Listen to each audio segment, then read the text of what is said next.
Bismillahirrahmanirrahim. Assalamualaikum warahmatullahi wabarakatuh. Innal hamdalillah nahmaduhu wa nasta'inuhu wa nastaghfiruh wa na'udzu billahi min shururi anfusina wa min sayyiati a'malina.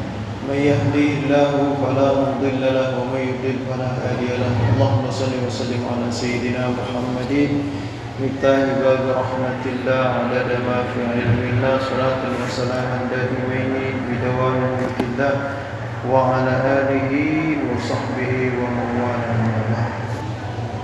Bapak-bapak dan ibu sekalian, Allah Subhanahu wa taala, khusus untuk kita dan tidak maka kita yang lain yang tidak saya sebutkan satu persatu tanpa mengurangi rasa hormat para jemaah sekalian yang dirahmati Allah Subhanahu wa taala.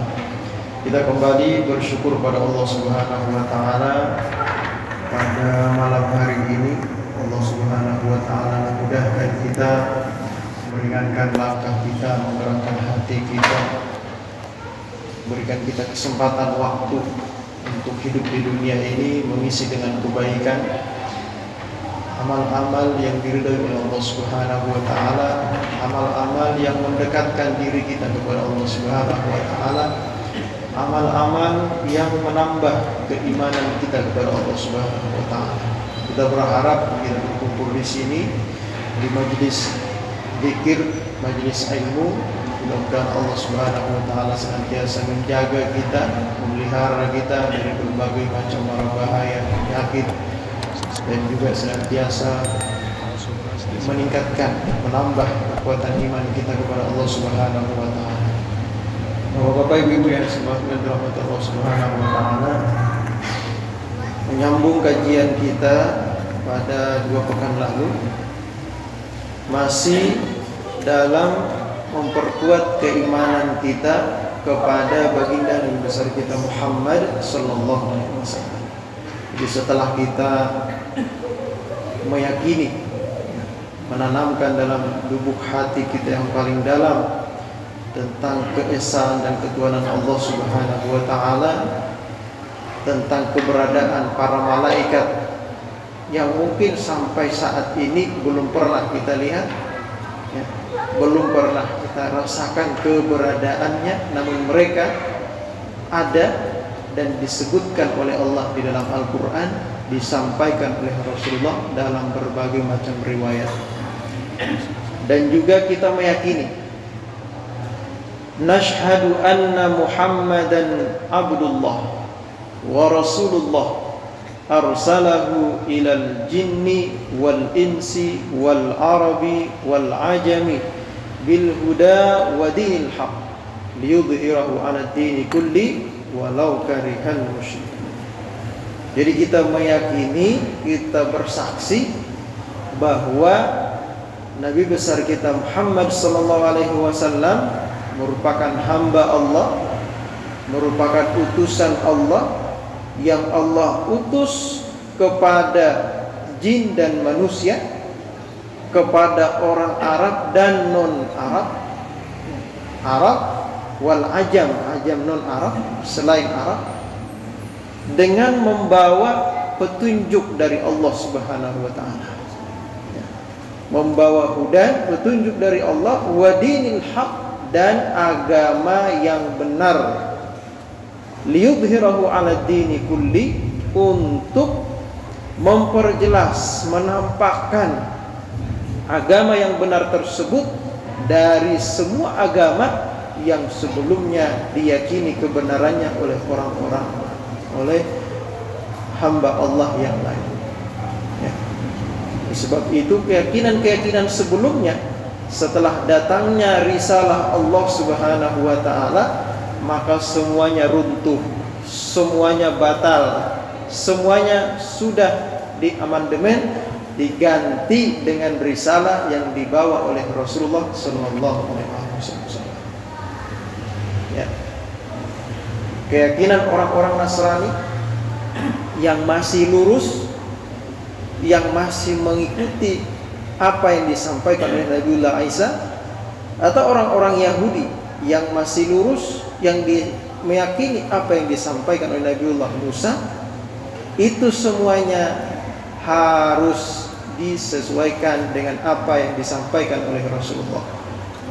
Jadi tidak ada agama lain lagi ya yang diakui, yang ada hanyalah agamanya Allah Subhanahu wa taala yang lurus dan dibawa oleh Rasulullah, dia dinul Islam, yaitu agama Islam yang kita anut sekarang ini. Ya. Jadi Bapak dan Ibu sekalian, jangan membandingkan agama ini dengan agama lain. Jangan sampai ada ucapan semua agama itu sama. Dari segi apanya dulu? Memang ada kesamaan, tapi tidak semua sama. Ada kesamaan. Misalnya dalam menyuruh kebaikan, iya. Tapi dalam akidah, keyakinan pasti ada perbedaan. Ya. Dalam sebagian larangan dan sebagian perintah pasti ada perbedaan. Ya. Yang diperintahkan dalam agama kita belum tentu diperintahkan dalam agama lain. Yang dilarang dalam agama kita belum tentu dilarang dalam agama lain. Itu sebabnya tidak bisa dikatakan sama 100%. Mungkin dalam berbuat baik, bersikap sosial sama. Tapi dalam urusan perintah, larangan, dan keyakinan, ideologi sangat berbeda. Ya. Jadi jangan sampai kita kena doktrin semua agama itu sama, jangan saling menyalahkan. Ya. Tetap harus mantap dalam diri kita bahwa agama yang paling benar adalah agama Islam yang kita yakini selama ini. Jangan sampai digoyahkan. Ya. Nanti ada orang datang ke rumah kita.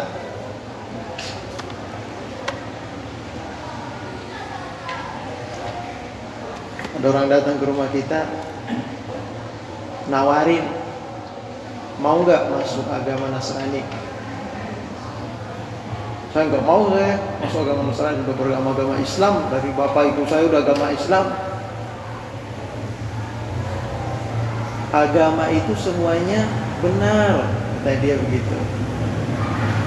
Coba buktikan ya. Di agama itu apa yang diperintahkan? Di agama saya sama yang diperintahkan, berbuat baik, dan semuanya sama, menuju surga. Agama saya juga menjanjikan surga, agama Anda juga menjanjikan surga. Sama-sama kita. Menggoda dia begitu. Kalau ente mau masuk agama Nasrani, saya transfer sekarang juga nih 100 juta. Waduh, 100 juta langsung. Atau nih duit 100 juta buat biaya dalam setahun, kita tambahin lagi. Mulai goyah kita. Ya.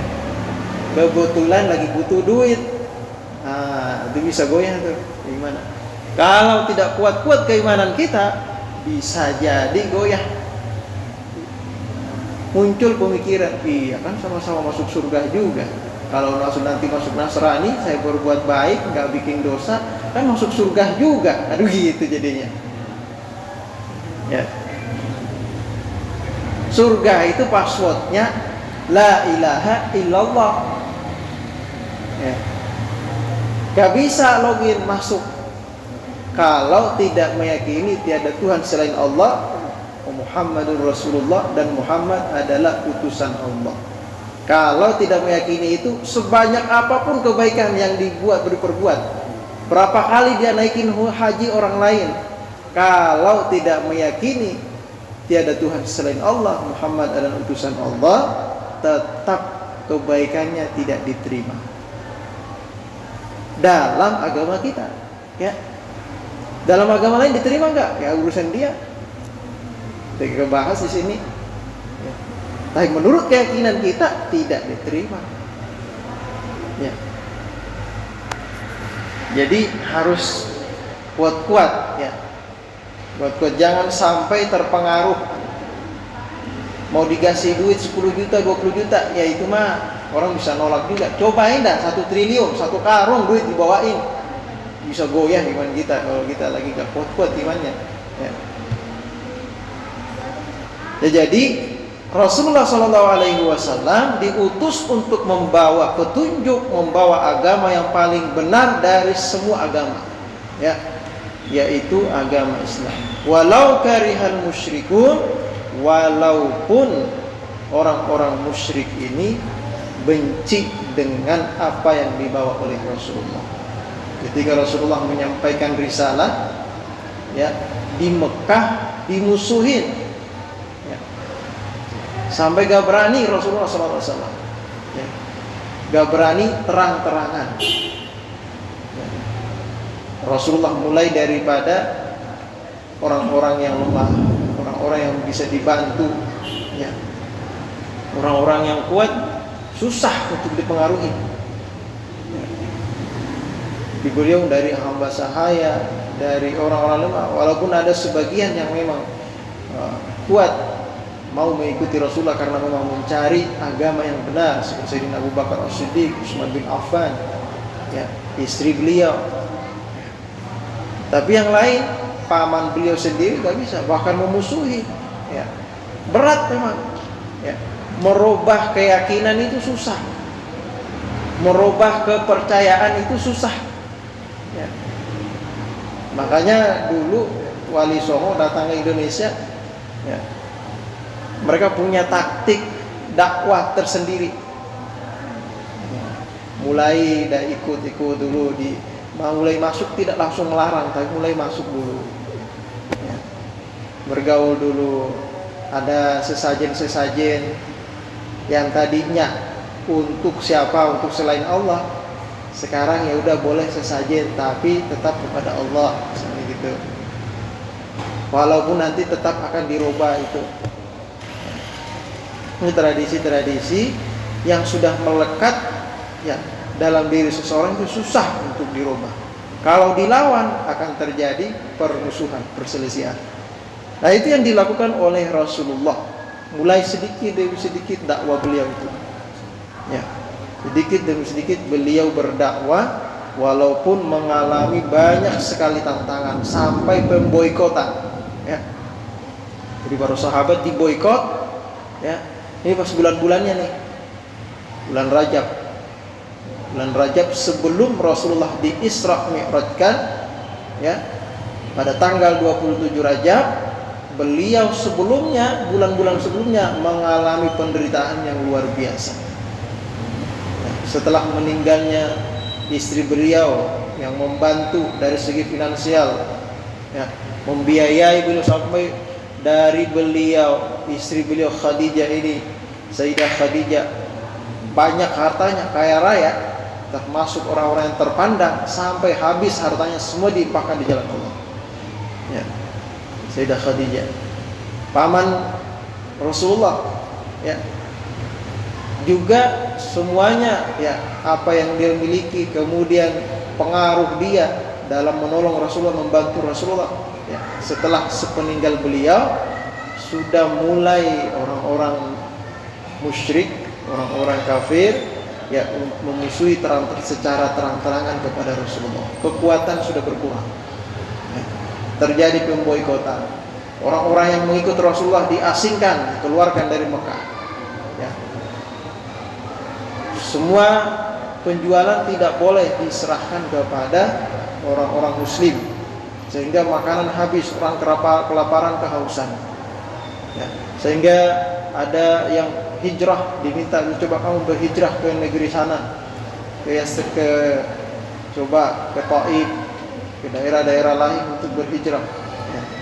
Tapi di sana, sampai ke sana terjadi penolakan, ya. Sampai terakhir Rasulullah SAW mencoba datang langsung ke negeri Taif, namun beliau mendapatkan penolakan yang luar biasa, sampai anak-anak kecil juga ikut melempari Rasulullah. Itu perjuangan Rasulullah. Beliau akan dibayar, ya. Gak minta bayaran, gak dibayar dan gak minta bayaran, lillahi ta'ala. Itu perjuangan Rasulullah. Harta, nyawa, semua dikorbankan oleh Rasulullah. Tujuannya apa? Tujuannya agar kita semua ini selamat. Itu doang. Ya. Yang anehnya, yang pengen diselamatkan menolak, nanti gitu. Alhamdulillah, ya, berkat perjuangan Rasulullah sampai ke sini, sampai ke Indonesia. Jadi kita bisa memeluk agama ini. Kita menjalin persaudaraan dalam Islam. Yang tua melindungi yang lemah, ya. Yang dewasa, ya, menyayangi yang kecil menghormati yang dewasa. Itulah dalam agama kita. Jadi Rasulullah SAW sangat besar sekali jasanya. Nah, itulah tujuan Rasulullah. Nah, orang-orang musyrik, ya, melakukan penolakan terhadap Rasulullah walau karihal musyrikun, walaupun orang-orang musyrik ini benci, tidak senang dengan apa yang dibawa oleh Rasulullah, ya, tapi itulah perintah Allah untuk menyampaikan risalah ini, ya. Baik orang-orang musyrik, ya, kalau musyrik itu man i'taqada ma'allahi ilahan akhar. Syirik itu kan orang yang meyakini adanya Tuhan selain Allah, atau menyamakan Tuhan Allah dengan apa yang lain yang dia yakini, atau meyakini ada kekuatan lain selain kekuatan Allah. Itu semua syirik, ya. Syirkul akbar yang mengeluarkan daripada Islam. Ada namanya lagi syirkul asghar. Syirkul asghar itu seperti riya. Sifat riya pengen dilihat, itu syirkul asghar. Pernah suatu ketika Rasulullah, ya, melihat para sahabatnya berkumpul-kumpul di masjid, bercerita tentang Dajjal. Gimana nanti kalau ada Dajjal, ya kan? Datang Rasulullah mengatakan, ala ukhbirukum bima huwa akhwafu alaikum indi minal masihid dajjal. Mau enggak saya sampaikan yang paling saya khawatirkan, yang paling saya takutkan kepada kalian, ya, daripada apa yang kalian sedang perbincangkan pada saat ini tentang Dajjal. Dajjal belum tentu tahu kita kapan, apa kita sampai atau kita mengalami atau tidak, belum tentu. Tapi yang terjadi dalam kehidupan kita, yang sering terjadi dalam kehidupan kita, itu yang saya paling khawatirkan, kata Rasulullah. Apa itu kata Rasulullah? Qulna bala, qala asyirkul khafi. Asyirkul khafi itu syirik yang tersembunyi. Apa itu syirkul khafi? Ayyakumar rajulu yusalli fayuzayyinu salatahu lima yara min nadri rajulin. Bahwa seseorang melaksanakan sholat, dia memperbaiki sholatnya karena dilihat oleh orang lain. Apalagi calon yang ngeliatin, calon mertua sama calon bini, bagus-bagus itu sholatnya, khusyuk banget dah, gigit nyamuk juga tetap ngegerak dia. Giliran di rumah gigit nyamuk, dia hinggapin doang udah langsung gerak. Ini lagi dilihatin, khusyuk banget. Jadi seakan dia beribadah, memperbaiki sholatnya bukan karena Allah, tapi karena orang lain. Sehingga di sini terjadi namanya syirik. Syirik itu kan menduakan. Jadi dia menduakan ibadah. Jadi harusnya ibadah itu diperbaiki semata-mata karena Allah. Ini baik-baik karena dilihat orang. Nah, itu sebenarnya masuk dalam kategori syirkul khafi atau syirkul asghar. Nah, ini yang paling dikhawatirkan. Bisa juga dia memperbaiki sholatnya, gak enak dilihatin sama si anu, gitu. Gak enak dilihatin sama si anu. Termasuk diantaranya hadir di majelis taklim, ya. Saya nggak enak sama Pak Haji kalau nggak datang beliau. Saya nggak enak sama Pak Ustadz kalau nggak datang. Jadi datangnya itu bukan karena Allah, karena nggak enak doang. Nah, ya. Jadi perlu kita bersihkan niat kita dari syirkul asghar semacam ini.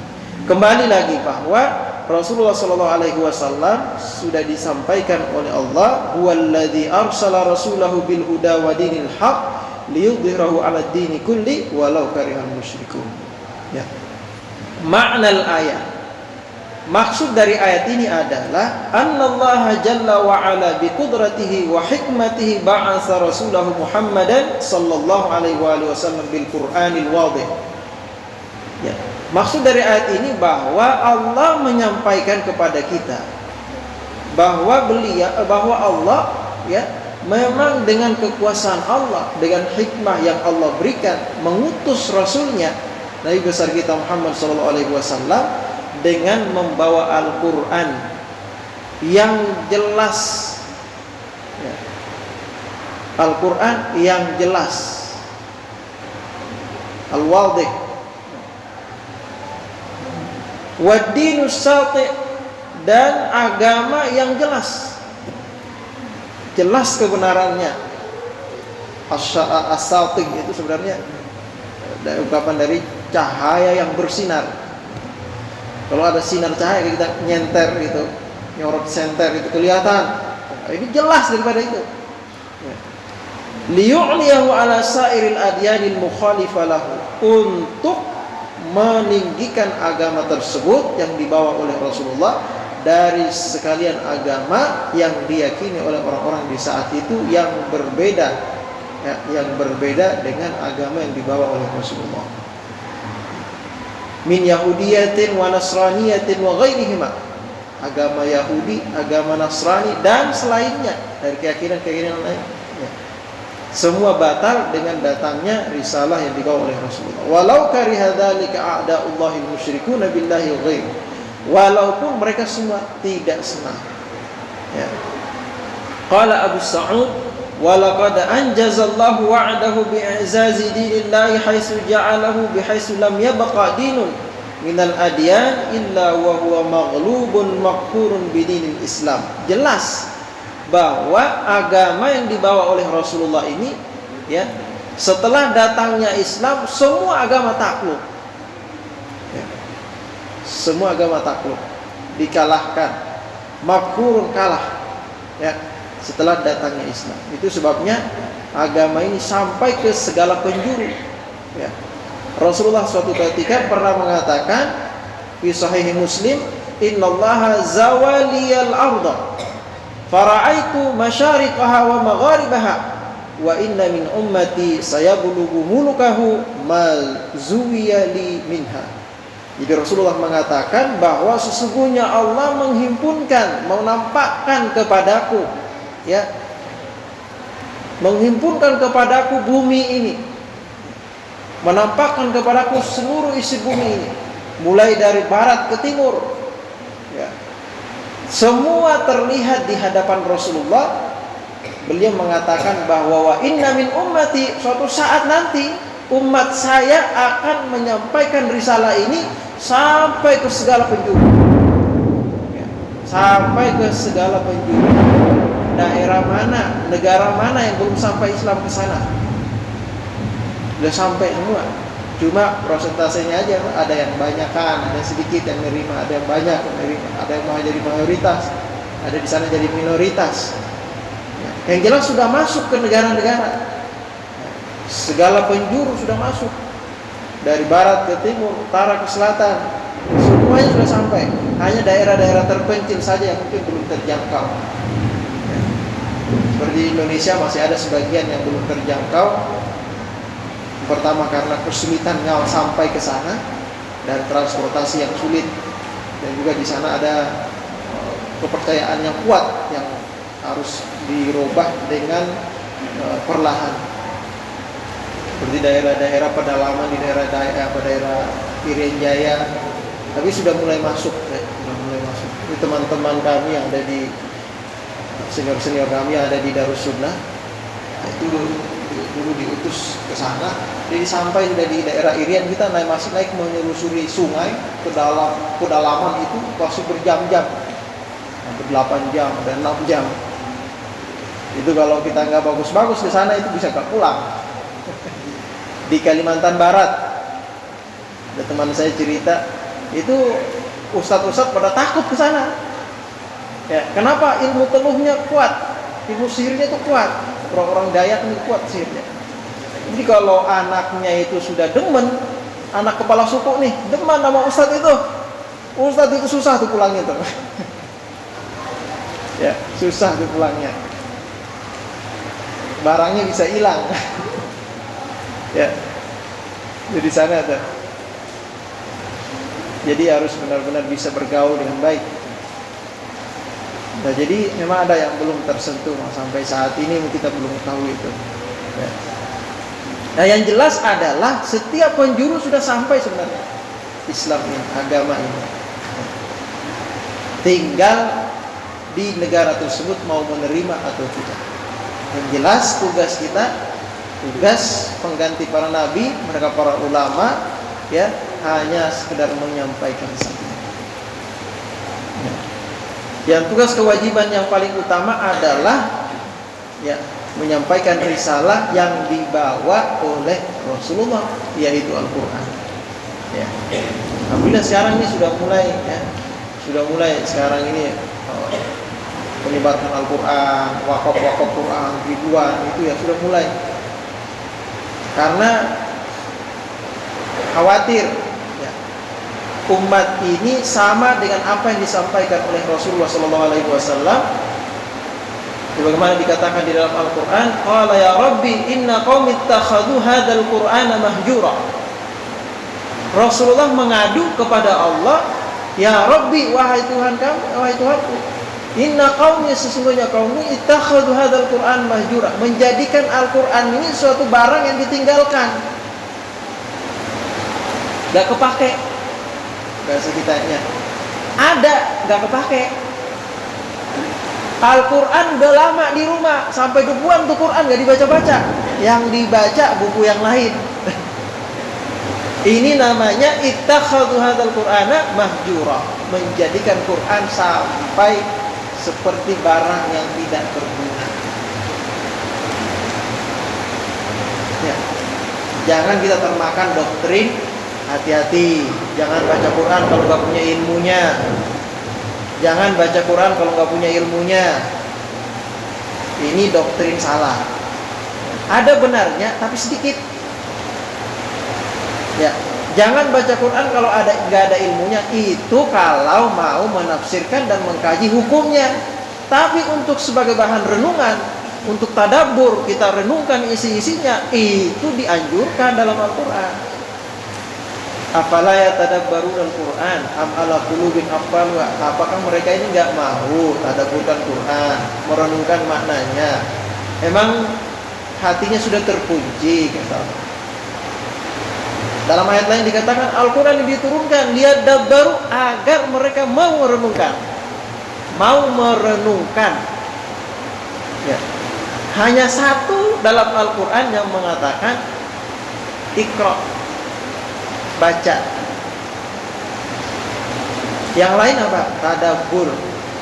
Yang lain tilawah. Kalau tilawah, yatluna alaihim ayati. Tilawah itu sudah bergeser makna dari penggunaan yang sebenarnya. Kalau tilawah itu maknanya, jadi ada istilah qiraah, ada istilah tilawah, ada istilah tadabbur. Ya. Kalau qiraah itu baca biasa, kayak kita baca Quran, kayak kan. Tapi kalau tilawah itu membaca dan mengamalkan, itu tilawah.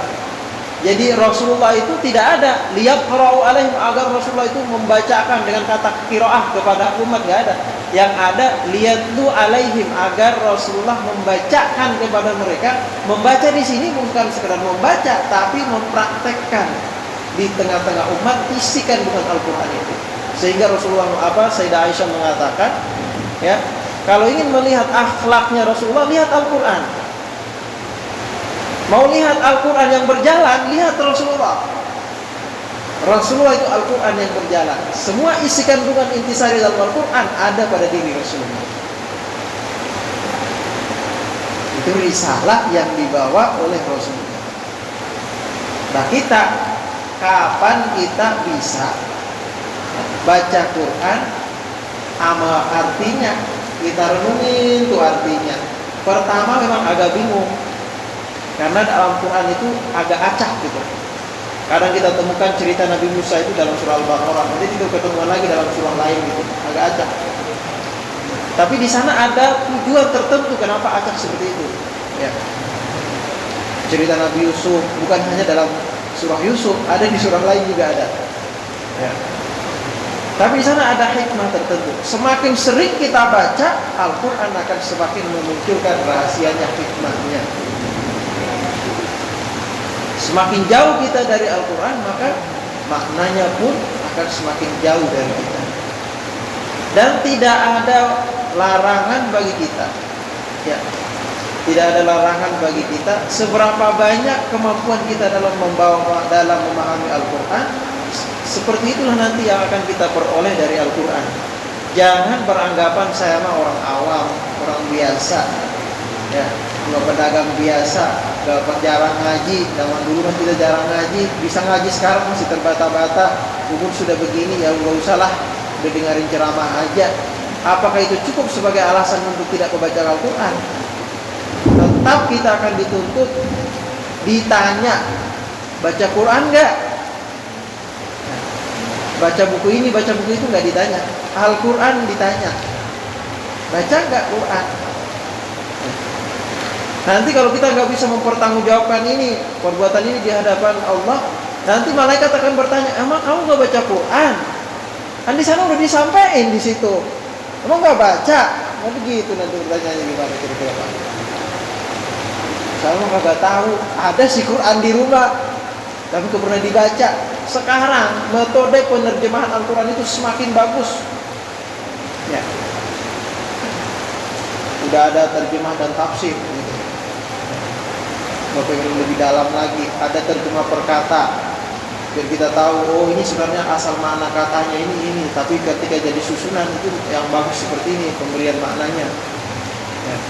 Tapi ingat, ya pas'alu ahlal dzikri in kuntum la ta'lamun. Tanya ahlinya kalau berkenaan dengan hukum atau ada makna yang meragukan. Jangan interpretasi sendiri karena bisa jadi sesat. Terjadi jin, jaringan Islam liberal. Ya. Mau maknai Quran semau-maunya. Ya. Di tafsir Al-Quran itu ada tafsir Quran bil Quran, ada tafsir Quran bil hadis, ada tafsir Quran bil asar. Nanti ada terus ke bawah-bawah lagi. Tingkatan yang paling bagus itu adalah menafsirkan Quran dengan Quran, mengkaitkan satu ayat dengan ayat-ayat yang lain. Itu maksudnya. Jadi kembali lagi ya, kembali bahwa risalah yang dibawa Rasulullah ini yaitu Al-Quran, ya, agar bisa kita jadikan sebagai pedoman, hudan. Jadi akan sampai agama Rasulullah yang dibawa oleh Rasulullah kepada sebuah penjuru, dan itu sudah terbukti saat ini. Ya. Hanya persentasenya aja berapa gitu yang masuk. Ada yang mayoritas, ada yang minoritas. Wa annahu ballaghar risalah, dan adalah Rasulullah itu sudah menyampaikan risalah yang dibawa oleh beliau. Ya. Sudah menyampaikan. Wa addal amanah, dan sudah menunaikan amanahnya. Wa nasahal ummah, dan sudah menyampaikan nasihat kepada umatnya. Hanya kita saja yang kurang mencari tahu atau jarang ikut majelis taklim sehingga tidak tahu tuntutan kita. Sehingga Rasulullah mengatakan talabul ilmi faridatun. Ya, talabul ilmi itu artinya mencari ilmu, belajar itu wajib, pinter tidak wajib. Ya, pinter itu nomor 2. Pinter urusan Allah, mau ngasih kita pinter alhamdulillah, nggak dikasih udah gak apa-apa, yang penting kewajiban selesai, belajar sudah selesai. Ya, talabul ilminya sudah dapat. Masalahnya kalau kita ditanya nanti di akhirat, kamu kenapa nggak begini? Saya nggak tahu. Kenapa nggak tahu? Kan di sana banyak ustadz, nggak pernah belajar. Ya udah dihukum. Tapi kalau sudah belajar masih nggak paham, itu lain urusannya. Sudah dapat bonus. Ya, seperti orang yang membaca Al-Quran. Rasulullah mengatakan setiap huruf Al-Quran akan diberi ganjaran pahala 10 kalau bacaannya benar sesuai makharijul hurufnya dan sifat-sifatnya. Ya. Sifat huruf gampang. Ya, cuma dibagi 5 doang. Tenggorokan, lidah, bibir, rongga mulut, rongga hidung. Sudah selesai. Sifat huruf 52. Ada tataannya nih, santri-santri kita nih. Ada yang berlawanan, ada yang tidak berlawanan. Setelah itu selesai. Tajwid cuma sedikit.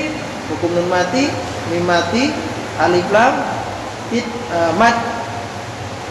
Hukum mad. Kalau itu udah lumayan, tinggal tajwid gharib. Udah selesai.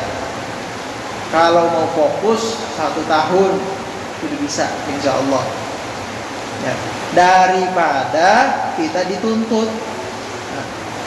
Nah, kalau kita sudah belajar seperti ini masih aja nggak bisa, kata Rasulullah, orang yang baca Quran wa huwa yatata'ta, dia terbata-bata, udah belajar masih diterbata-bata, wa alaihi syak, dan dia kesulitan, ribet banget nyebut huruf dot, sampai miring banget mulutnya nyebut huruf dot, ya.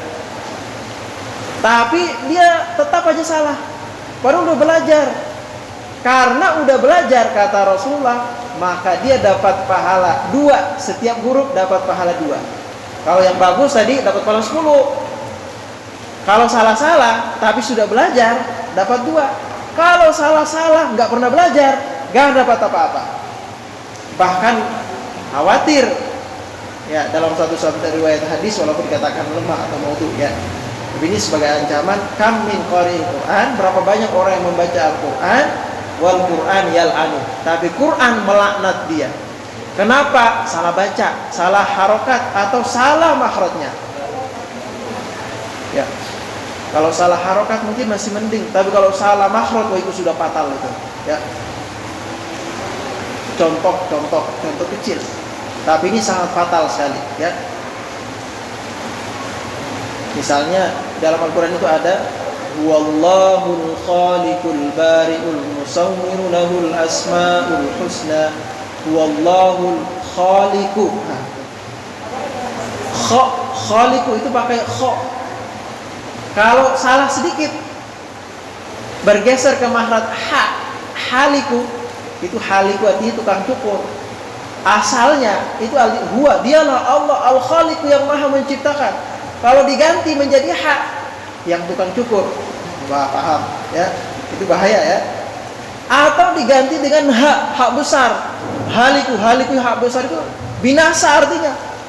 Masa kita mengatakan Allah itu binasa? Kan fatal artinya itu.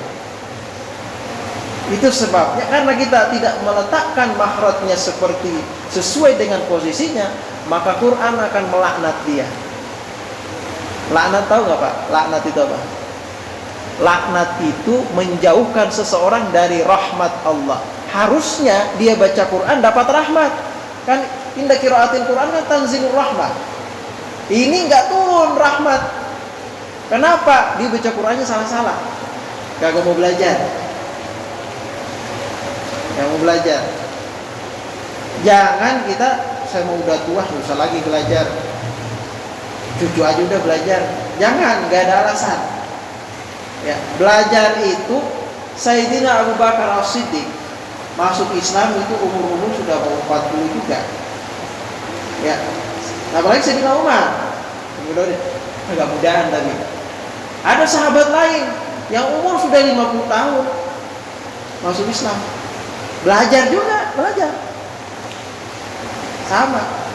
Karena thalabul ilmi tidak ada batasan waktu. Ya.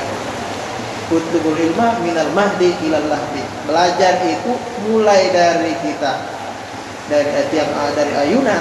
Kalau sebagian mengatakan, kalau dalam ilmu psikologi itu dikatakan ketika roh sudah dititipkan ke dalam perut, maka ya seorang ibu atau orang tua itu dianjurkan untuk sudah mulai merangsang, memberikan sesuatu hawa-hawa yang positif. Kalau selama mengandung, orang tuanya mengerjakan hal-hal yang negatif, itu akan berpengaruh dalam psikologi anak. Nanti lahirnya dia bakal begitu. Ya. Ya. Kalau misalnya anaknya itu dalam kandungan sering dibacain Al-Quran, nanti lahirnya dia bagus anaknya. Itu sebabnya kalau orang Barat meneliti ini, yang bagus itu biar anak-anak cerdas itu diputarkan musik-musik klasik. Enggak heran kita dengar itu kalau orang-orang Barat itu kalau dia lagi udah hamil tua, itu yang diputar di rumahnya musik-musik klasik agar anaknya cerdas, pintar. Musik klasik itu kalah dengan Al-Quran. Putar aja Quran di rumah. Ya. Beli speaker aktif 50.000 udah dapat Shopee. Ya. Beli SD card. Ya. Handphone udah punya ya kan? Kalau speaker aktif ada yang pakai YouTube. Nah, tinggal setel di handphone YouTube, masuk dah. Pasti ada hawa positif yang muncul. Ya, itu sangat berpengaruh. Jadi kembali lagi bahwa Rasulullah itu sudah menyampaikan balaghar risalah, sudah menyampaikan risalah ini. Tinggal kita mau belajar atau tidak, mau mencari atau tidak. Adal amanah, sudah menunaikan amanah. Ya, amanah yang diberikan, dititipkan Allah kepada Rasulullah sudah disampaikan. Sehingga Allah sendiri yang mengatakan, ya al-yauma akmaltu lakum dinakum wa atmamtu alaikum ni'mati wa raditu lakum al-islam dinan. Sekarang sudah disempurnakan. Agama sudah disempurnakan. Ya. Semua intisari dalam kehidupan kita di dunia sebagai bekal di dunia dan di akhirat sudah ada dalam Al-Qur'an. Sudah dijelaskan oleh Rasulullah. Tinggal kita mau cari tahu, mau belajar atau tidak. Gitu. Semua sudah ada. Urusan rumah tangga, urusan kehidupan keseharian, Al-Quran sudah bahas panjang lebar. Ya, urusan rumah tangga, urusan warisan aja nih, urusan warisan aja itu banyak dalam Al-Quran jelasnya. Ya. 3 halaman kali kalau digabung. Urusan warisan ini, agar kan urusan warisan itu kan kalau nggak jelas, waktu itu bisa orang yang tadinya rukun jadi gak rukun. Urusan warisan kan fatal ya Pak ya. Warisan itu dijelasin di Al-Quran tuh, agar orang ini gak musuh-musuhan. Sama saudara jadi musuhan gara-gara warisan. Dijelasin di Al-Quran. Ya, jadi semua sebenarnya sudah dijelaskan. Walaupun memang secara intisarinya, nanti penjelasan secara detail itu di dalam hadis dan diperkaya, dikembangkan oleh para ulama-ulama kita. Jadi jelas ya Pak ya.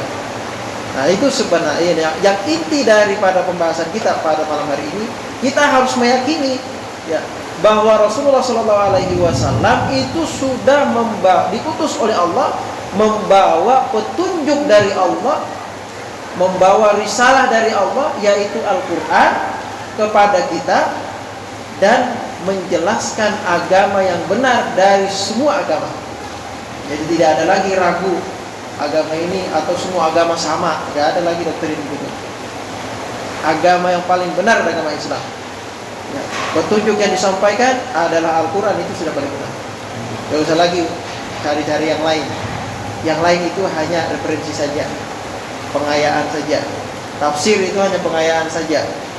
Ya, Al-Quran intinya sudah ada dalam Al-Quran. Ya, waktunya. Jadi sampai di sini ada yang mau bertanya silakan. Ada yang mau ditanyakan? Saya tidak ada mau ditanya. Jelas ya? Jelas ya Pak ya? Ya, yang penting kita yakin. Intinya di sini karena kita adalah belajar tentang tauhid. Ya, intinya yang pertama adalah yakin dulu. Kalau sudah yakin, baru kita mencoba untuk mengamalkan. Mulailah buka Al-Quran, mulailah baca Al-Quran dengan terjemahnya. Jangan takut kalau tidak paham, tanya pada ahlinya. Sini tuh, udah ustaz-ustaz Quran banyak di sini ya, di masjid Baitul Ma'mur banyak ustaz-ustaznya. Gak tahu bacaannya, tanya. Gak tahu tafsirnya, tanya. Lebih banyak ustaz-ustaz kita. Habib Umar bin Hafidh, beliau mengatakan boleh belajar dari YouTube, yang penting yakin bahwa suaranya itu benar suara yang ustaz yang menyampaikan. Jangan sampai ada penyusupan suara di situ. Kayak kita nonton film lain bahasa barat, tapi kok dia bisa menyuarakan mirip gerak mulutnya itu dengan bahasa Indonesia, padahal dia bahasa barat itu. Nah, jangan sampai seperti itu. Kita maksudnya belajar yang penting jelas. Boleh belajar dari YouTube, boleh belajar dari internet, tapi lebih bagus lagi belajar langsung dengan guru agar silsilah itu ada. Baik, kalau tidak ada pertanyaan, kita tutup dengan baca surat Al-Fatihah. Mudah-mudahan kita semuanya yang pada saat ini hujan turun, mustajab doa, kita mohon kepada Allah Subhanahu wa taala. Mudah-mudahan kita semua sehat afiat, panjang umur, jaga keimanan kita kepada Allah Subhanahu wa taala, dimudahkan dalam berbuat taat, dimudahkan dalam berbuat baik, menyebarkan kebaikan, menyebarkan agama Allah, sehingga kita